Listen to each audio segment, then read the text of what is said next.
Hey guys, welcome to the Venice B2B Summit. Today we have a very special guest. His name is Aaron Ross. By now in our audience, everybody knows Aaron, but for those who don't, he's the author of the best-selling book, Predictable Revenue, called the Sales Bible of the Silicon Valley, framework based on the outbound process and sales team he created for Salesforce.com, which had by now more than $1 billion in revenue.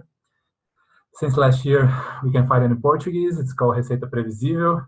It's made Yep. a huge impact in Brazil. He's also the author of From Impossible to Inevitable, which he details the hyper-growth playbook of companies like Zenefit, Salesforce, and EchoSign, also translated to Portuguese, called Hipercrescimento, and co-founder of Predictable University. And since last year, also has its Brazilian operation called Universidade Previsível. Aaron is married with a lot of children, loves motorcycles, and keeps a 25-hour work week. Aaron, thank you very much, and welcome to the summit. Yep. Thanks, Daniel. Happy to be here again. Yeah, for the second time. Thank you very much.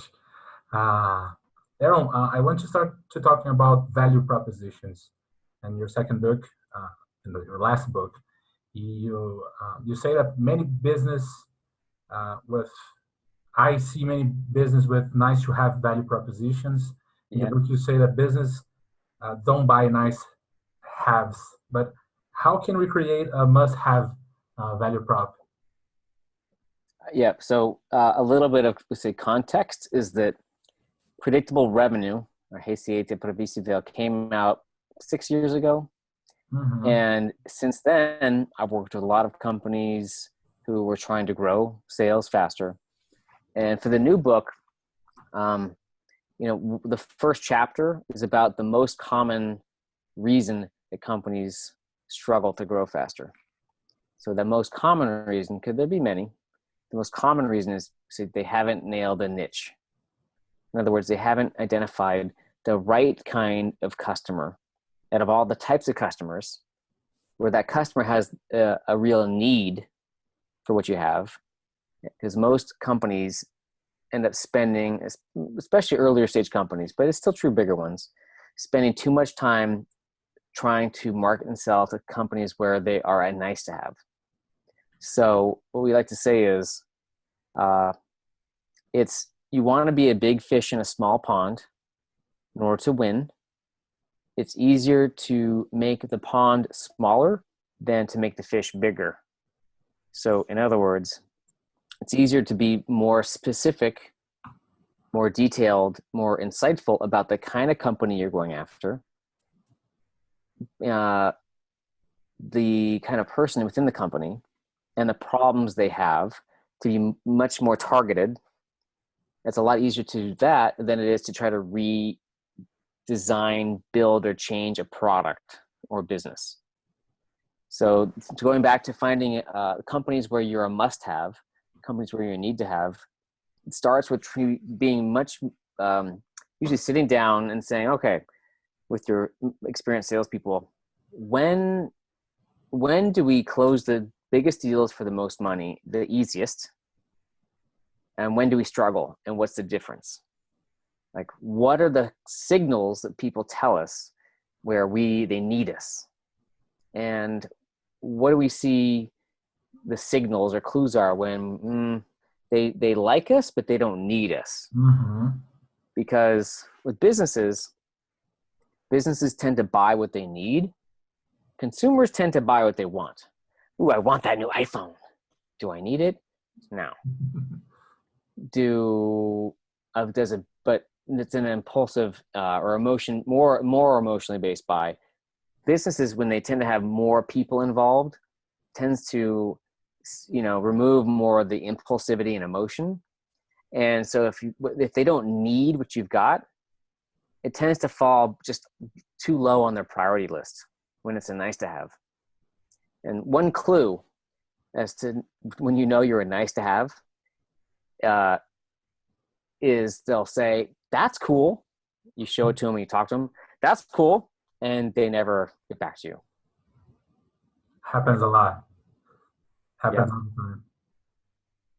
So I just to be extra clear, it's not that your company is a nice to have or a need to have. It's to which kinds of customers in what situations are you most needed, and how are those different from the other situations where you're not really needed, you're a nice to have.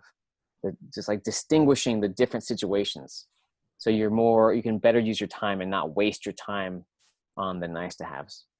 Great. So it's all about focusing on the companies that really need what you're selling. It's not about creating a magic value proposition to sell to everybody. It's about finding actually the companies that need what you sell. Yep. Now, but the nice thing is when you're much more clear and specific on the exact kind of companies that need you, it's a lot easier to come up with a value proposition that fits them. Like the messaging. So, yeah, because when you're trying to speak to everybody, you just sort of end up with vague messaging. So just example, if you said, hey, we help companies grow sales, that's really vague. If you said, we help automotive retail chains grow sales, may not be great, but it's a lot more specific to them. So it's easier for them to get, okay, that's relevant to me. Great. So let's talk a little bit about creating predictable pipeline. You also wrote in your last book that lead generation absolves many things. Yep. Is having a predictable lead gen machine the biggest challenging in building an overall sales machine? And what are the clues that you're not ready to grow? Yeah, well, building a predictable lead generation machine can be very challenging for companies. But it's usually the most challenging part is getting off the ground and getting a product built for companies. But regular lead generation can be very challenging. There's this sort of spectrum. For product companies that are differentiated, it actually can be easy to generate leads relatively. For services companies that are more undifferentiated, or a company in a very crowded market, it's like the harder it is to generate leads. So there's like a bit of a range. Again, this goes back to nailing your niche. Where can you, like, what kind of company, segment, person can you find the easiest path to revenue? So building leads, we said there's three main types: word of mouth, marketing leads, and prospecting. So we call them seeds, nets, and spears. Word of mouth is the best, but it's really hard to grow. Marketing tends to be generating more leads, like it's broadcasting to lots of people, and you might get a lot of leads, but then maybe not very many are a good fit. And then the outbound prospecting, whether it's for partners or customers, is much more targeted. So not as many leads, but hopefully a much better fit for bigger deal sizes. And these, depending on the business, one or two or three of these kinds of programs can be, required to grow the company. So, but it's sort of up to the business to find out which is the best for them. Like a services business, especially in a crowded market, would need to do a lot of content, like referrals, customer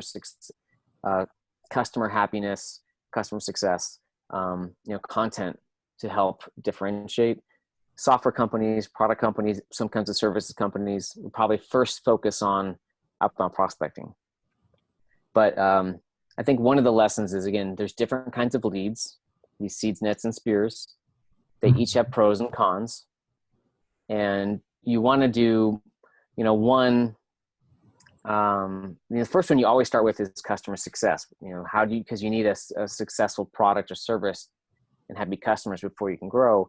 But you don't want to do too much. It's better to focus on one area to really make it work well before you try to do the next one. First focus on customer success, then probably, as I said, outbound. You get a faster feedback and faster results than outbound than inbound. And do you think that's most cases it's best start with outbound and then go to inbound because you just need like 9 to 12 months to have results, or you see some cases where it's the best option to start with inbound? Yep. Well, So what I'd say is you sometimes or oftentimes the early team, if we're talking about startups, one of the founders, whoever's, driving revenue, might have a special passion for either inbound, like content marketing, or outbound, or maybe something else like events. So I tend to follow first with whatever, if you have a special interest or special passion that fits you, start there, because all of it is hard to do. It all takes, 6 months or so. And anytime that you feel like you really have a special interest or your heart is in it, it'll be easier to put the energy and the work in to figure it out. But barring that, for a lot of product companies and companies where you have, I would say, more of like a discrete offering, and you feel like there's some tangible value, it's easy to describe. And there's a deal size. Your average customer, you have some kinds of customers that are worth at least, I don't know in realities, but like $5,000 in US. So then outbound prospecting can be one of the best ways to begin, because you can just get out there and talk to people. And it does work in Brazil. We've had a lot of success with Universidade Previsível. And I've heard a lot of stories from just people who've read the books and how they've implemented the ideas and been very successful with outbound prospecting. A little newer in Brazil, but email-based prospecting and phone-based prospecting. But it's been working really well. I said, if you're like a services company, if you're in a very competitive market where there's lots of options, if you have a special interest in content, if it's a very complex area, there are other reasons where you might start with content marketing or inbound marketing, or if you do consumers and small deals. So it's kind of hard, doing this a long time. I can usually see a company and give them some advice, but sometimes hard to generalize it for people as to where to begin.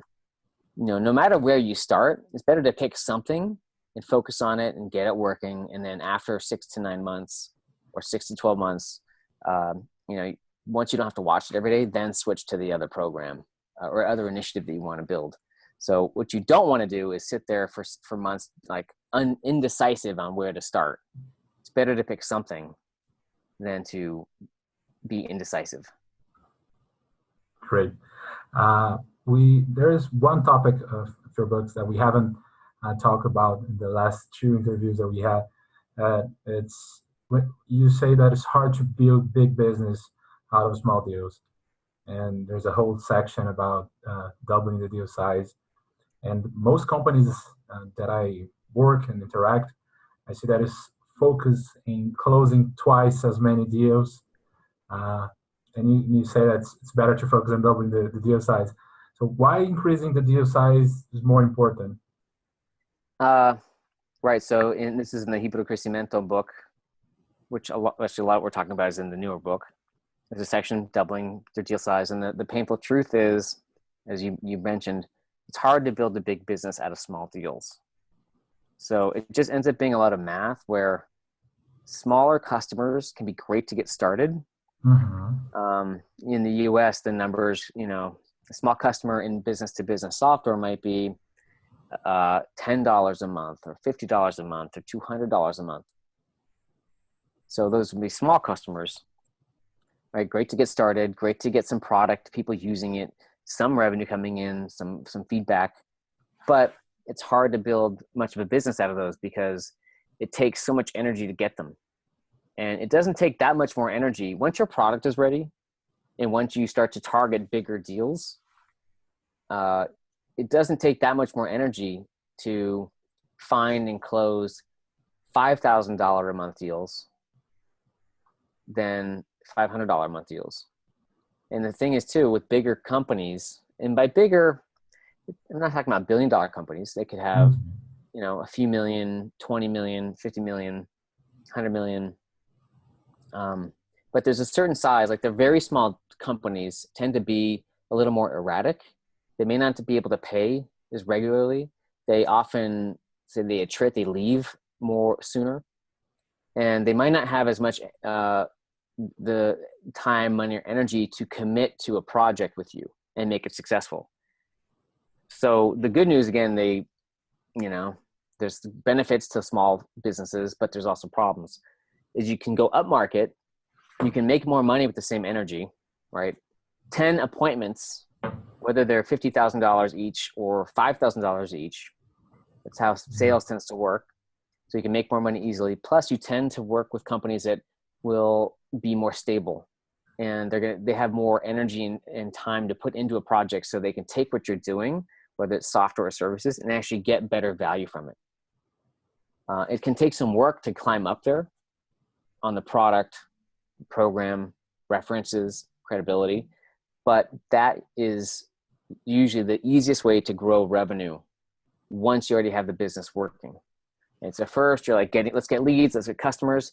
All right, we're getting some leads, customers. Okay, now how do we grow our deal size as soon as you can? In the consumer market, it looks more like, how do we get bigger channel partners? Same principle. Good. And well, and I don't know why it seems that people are more focused and getting twice as many deals than doubling. And well, ideally you want both. You want twice as many deals and you want to double your deal size. But doubling your deal size often takes, when you're ready to do it. There's lots of companies where they might have been doing, $5 million in revenue, and their average deal sizes were 50,000. And once they just decided to do bigger deals, they just started doing $100,000 deals. It was almost like just extra money because they just decided to go bigger. Sometimes you need product changes, documentation changes. And so in the book, what we outline is this sort of 10X exercise, which is if you think about what would it take for your average deal size today, and let's say it's $1,000, what would it take in order to start to close $10,000, 10X kinds of deals? And that's for two reasons. It gets you thinking bigger. So you probably should automatically, you're not going to start to close 10X deals right away, but you might double, you might get 2 or 3 times the size, or 50%. So part of the equation is, how would you find them? How would you sell them? But the other half of the equation is, what kind of value would you have to deliver? What would your business have to be able to do to justify that and deliver it and make them happy? So it's a good way to push your business vision forward. It's a good way to push your revenue, your aggressiveness, and your confidence in your revenue goals forward too. Great insights. There's another topic that I want to talk to you. I haven't seen you talking a lot about it, but you wrote in both books, Predictable Revenue and From Impossible to Inevitable. You even have a book on the topic. There's CEO Flow. That is about employee ownership. How can, because this is a big pain from every company, how can we turn our salespeople into mini CEOs and caring as much about the business as the founders do? Yep. The other question is why don't your employees work as hard as you do? Right. So I get this question, owners, right? And by owner, they could be executives or actual financial owners, but the leaders, they think why don't my people work harder? Why don't they work as hard as I do? Well, why don't employees work as hard as the owners? Well, because they're not owners. I mean, now there's usually some kind of financial incentive, but most people, there's not as much in it for them. There's not as much money. There's not as much financial ownership, and there's not as much emotional ownership. So here's where the newest book, the Hebrew Crescimento book, we focused was on this area of emotional ownership. And emotional ownership is, when do you put your heart into something? When you really care about it. Most people go to jobs. There's this parallel we use in the book. They say, this is part 6. There's 7 parts, and there's a painful truth for each part. The painful truth for part 6 on ownership is, your employees are renting, not owning their jobs. What does that mean? Well, think about it this way. If you own a house, how do you treat that house versus when you rent an apartment or a hotel room? When you own a car, how do you treat that car versus when you rent a car? If you have kids, how do you treat your own kids versus when you're babysitting someone else's kids? Right? That's renting versus owning. And your employees rent their jobs. They don't really take it incredibly seriously because they don't own it. So what's the missing piece? I think sometimes financial ownership, sometimes equity. I feel like people understand that relatively well. It's not always simple, but what a big blind spot I feel people don't see is the emotional ownership, or we call it maybe functional ownership, where someone actually owns something and they're responsible for something, and people know they're responsible. Okay, here's a simple example from the book. Why does every company complain about the refrigerator where food sits there and rots? Right? It's because no one really owns the refrigerator. It's the tragedy of the commons. But if you took Patrick or Yao and said or someone volunteers, right? They are going to own the fridge. Let's just stick with Patrick. Actually, Eduardo, because Eduardo is my business partner in Sao Paulo at Universidade de Previsão. Eduardo volunteers to own the refrigerator. So when the refrigerator looks like crap and there's just rotting food, everyone knows who's not on the ball. Plus, so there's sort of like public accountability matters. Plus, if I own the refrigerator and I've like volunteered, maybe, hopefully, and like I get to make decisions around it. So it means I get to decide when it gets cleaned and who gets to use it. And I have true ownership means I get to make the decisions. I know my metrics. People know it's me. So there's all these factors that go into, I gotta do this, and I can't let it go. I can't slack on it. I care about it, both because there's like innate caring plus external. I'm forced to care. So the equivalent in sales is a little closer to this, where salespeople tend to have financial ownership with commission. They tend to have metric ownership, where people can see their metrics, and they tend to know maybe like I have a territory. So there's more of a natural design for sales for this. But in every other part of the company, there tends not to be this design of emotional ownership where people own something and they make the decisions and they live with the consequences. And because, here's one example, most employees don't make their own decisions. They have their managers make the decisions for them, right? And they're never going to have true emotional ownership when they're not making their own decisions and living with the consequences of whether it's a good decision or bad decision. That makes total sense. So it's that, how do you get their hearts to be in it? And there's like 6 points in there, and I mentioned a couple of them, like public accountability. One owner for one area, they make the decisions. There's a metrics, so we know what success looks like. There's a feedback loop, and so on. But that's how you start to get more emotional ownership over a function. Great. One last question about compensation. There's a lot of people implementing SDRs here in Brazil, and Great.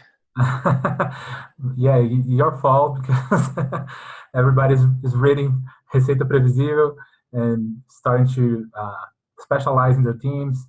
Yeah. There's a big discussion about compensation, how to commission the SDRs, if it's about the sales, the activities, the qualified leads. Yep. What are your takes on that? Okay. Pretty simple. By the way, I want to touch on the sales specialization idea, because that's a really, really important one after this. So when you have, Daniel called SDRs, right? Sales development representatives, which basically are junior salespeople who you could have inbound SDRs who are responding to marketing leads that come through the website. You could have outbound SDRs or prospectors who are doing the outbound prospecting. So the outbound prospecting function, which I think is what we're talking about, is a 3-part compensation. There's a base salary where they can afford to pay their basic bills. So that often, at least in the States, can vary quite a bit, because from a very expensive region like San Francisco, it might be $55,000 a year base salary. In Iowa, it might be half that. So there's a base salary. Again, the people you're hiring tend to be recently out of college to a few years experience. So the base salary, and then there's a variable comp portion, and it probably averages to be about 50% of base salary. It's not, maybe even less, 30% to 50%, 60% of base salary. And that variable part is made up of 2 pieces. One is tied to the number of sales accepted leads generated per month. What that means is a prospector might set up 15 appointments for a salesperson. And according to strict criteria, that salesperson might accept 10 of them, right? As, okay, I'm accepting these. I've talked to them. I've requalified them. They're coming into my pipeline, even if they're very early. So those would be sales accepted leads, not meetings, right? Not scheduled meetings.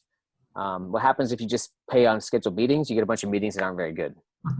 So fewer, better meetings. So sales accepted leads, sometimes called sales qualified leads, qualified opportunities, whatever. It's the salesperson has taken it, they've requalified it, they accepted it, upgraded. So that number can vary from maybe 5 to 15 a month, based on things like, are you going like enterprise or more small business? Is it more transactional? It could be more enterprise, fewer, tough market. There's different factors. So that's half of the variable is tied to that. And the other half of the variable commission is tied, it's a percentage of the deals at close that you sourced, SDR sourced. So I've always liked that, because you've got an incentive not only for bigger deals, because you will not make money if your prospector is looking for sort of anything that will talk to them, including small deals. You can't make money on small deals this way, because they can only do maybe 5 or 15 qualified leads a month, whether those leads are $500 or $50,000.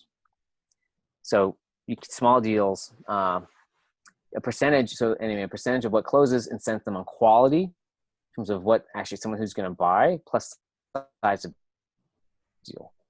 It's a short-term qualified upfront and the long-term size incentive on the revenue. That's sort of the basic structure. A couple more like refinements is you usually have, in order for a qualified lead to count towards quota, you usually have some kind of minimum threshold of deal value. Because if they get $1 a meeting and it's like a $5 client, that doesn't count. So that can vary business to business. And if you have a really fast sales cycle, like maybe under 30 days or 6 weeks, if you have a super long sales cycle, then the comp plan's different. So if it's really fast, you might tie it all to revenue sourced. If it's really long, it would only be towards opportunity sourced, just because of the time frames. Great. There's a lot of discussion if it's one or another. I like your approach that's blended the both of them. Yep. So sales specialization, we got to talk about that briefly. Let's do it. Okay. So if you're in technology, in startups, you probably, in the US for certain, maybe in Brazil, you start to know, okay, I have salespeople and I have prospectors who prospect and I have closers who close, and I might have inbound lead qualifiers and a different team that manages accounts, right? These are the 4 core roles. But I will say most companies, especially established companies, most companies around the world do not do it this way. Mm-hmm. The classic way that sales teams were designed is still how most of them do it. Again, this is probably new. The idea is newer. This idea of sales specialization is probably newer in Brazil. I helped, make it popular in the States, but still not popular enough. And the idea is, again, salespeople who are doing their own prospecting, doing their own closing, and managing customers are doing too much. They do a lot of things, but not very well. And it's much more effective to follow a sports team system where you have vendors, et cetera. So in sales, you've got the 4 core roles I mentioned: prospectors who prospect, closers who close, sign up new customers, a separate team that manages current customers. And if you have inbound leads or marketing leads, you have a separate role of junior salespeople who respond to them, market response reps or inbound SDRs.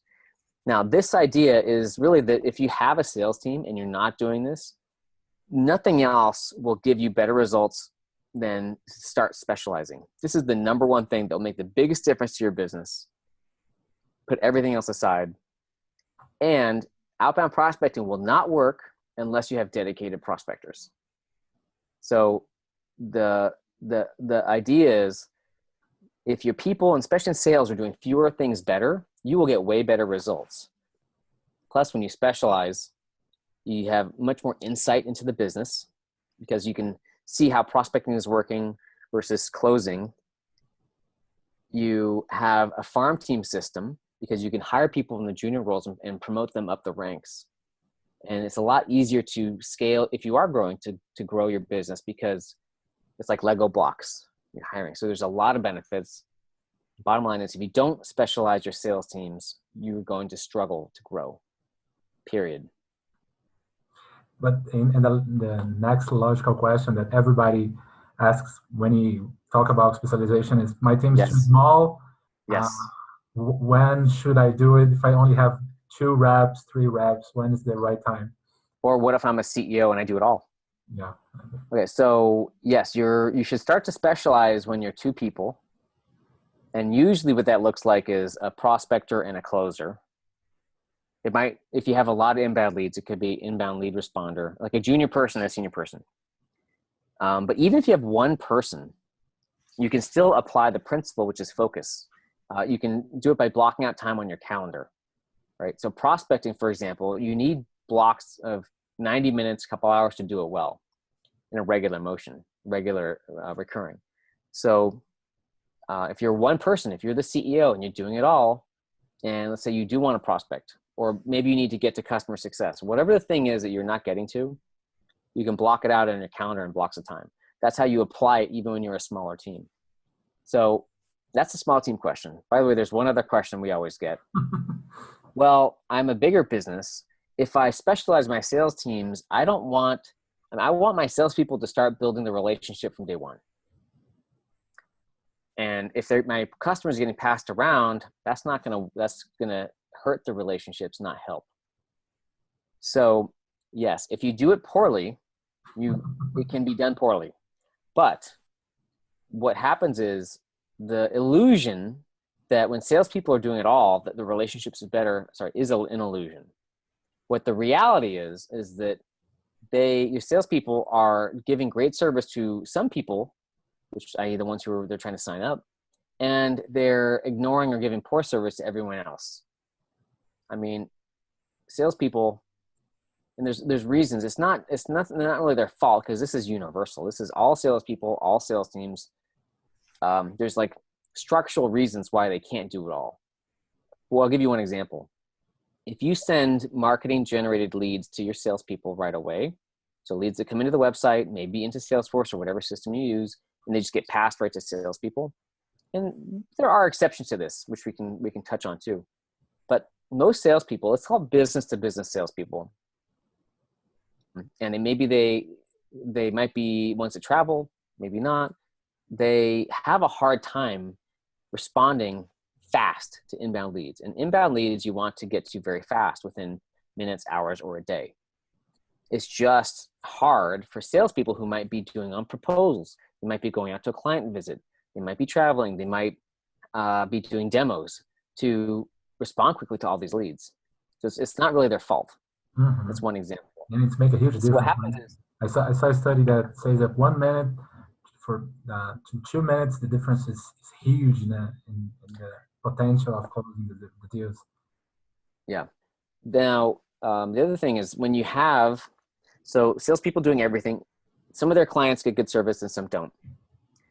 But when you have specialization, again, like every sports team out there, when you have a salesperson dedicated on the lead side, whether they're inbound or outbound, then you have someone dedicated to how they're buying. Then you have someone dedicated to when they're a customer, means they can get great service every single step of their process. You do have to just make sure there's simple handoffs at each step, and that they have the expectation set that, there's a team effort. It's not one person doing everything. There's certain specialists that they will talk to along the way as a team effort. But it's not that hard to make sure it's a much better process for customers when you have specialized sales teams than when they have one salesperson trying to do everything and they just can't. They just can't do it well. Yeah, I worked many years doing it all, and I completely agree with you. It's so hard to lose and to focus on one and another, and your results are always like a roller coaster. Yep. Now I will say an exception, because there's always exceptions, and the principle is focus. if you have a really fast sales cycle, like one or two calls to close, consumers, then it might make sense for whoever's doing the lead side, inbound, outbound, to also doing the closing, right? So very fast, simple sales cycles. So ultimately you have to apply the principle, which is focus, a salesperson doing fewer things better in harmony with other salespeople. How do you apply that to your business to make it better, right? Don't just copy what other people do. Apply the principles so that I can't tell you how many people have written or said, I did this, I specialized, and I doubled my business just from that. Great. Amazing. Aaron, thank you very much again for your time and sharing your experience with us. Are you coming? So, don't know if you're coming to Brazil soon, but where people can find more about you and your projects here in Brazil? Yeah, probably the best place, a couple sources. Obviously, you can get the books on Amazon, probably other places. But if you are a startup, I would start with the Hipercrescimento book, right? So Amazon, and then Universidade Previsível. Did I get that right? Yeah, I'm going to link it also below. Yeah, okay. Because that's really our sort of Brazil business, and that's headed by Eduardo Muller, who's great, one of your old partner. Yeah. And then actually I have a lot of, the last place is you can't really connect to me. I'm maxed out on LinkedIn, but you can follow me on LinkedIn. And there's a lot of people who post and repost and share in Portuguese on LinkedIn. I mean, I have 30,000 connections and probably 10,000 are from Brazil. And growing. So, yeah. I'm maxed. I can't, 30,000, they cap you. Okay. So, right. but you can follow, people could follow me at this point. Great. Aaron, thank you. Thank you very much. And I hope to see you soon. Thank you, Daniel. Bye-bye. Bye.